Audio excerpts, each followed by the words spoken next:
ବାଇବେଲର ଗୋଟେ ଅଂଶ ଚିନ୍ତା କରିବା। ତାହା ହେଉଛି ମାଥି ପୁସ୍ତକ 1 ଅଧ୍ୟାୟ 23 ପଦ।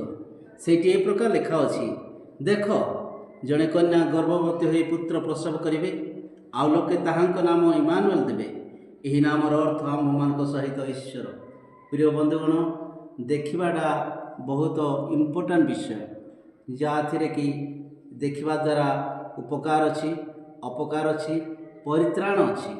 ବର୍ତ୍ତମାନର ଦୁନିଆ ଅନେକ ଲୋକ ଷ୍ଟାଇଲକୁ ଦେଖୁଛନ୍ତି, କେହି ଧନଜନକୁ ଦେଖୁଛନ୍ତି, ଅନେକ ଲୋକ ଅନେକ ଭଗବାନଙ୍କୁ ଦେଖୁଛନ୍ତି, ବିଭିନ୍ନ ମତକୁ ଦେଖୁଛନ୍ତି ଏବଂ ଗାଡ଼ି ଘୋଡ଼ା ଦେଖୁଛନ୍ତି, ରାଜନୀତି ଦେଖୁଛନ୍ତି, ବିଭିନ୍ନ ପ୍ରକାର ବିଷୟ ଦେଖୁଛନ୍ତି, କିନ୍ତୁ ସେଇଠି ପରିତ୍ରାଣ ନାହିଁ।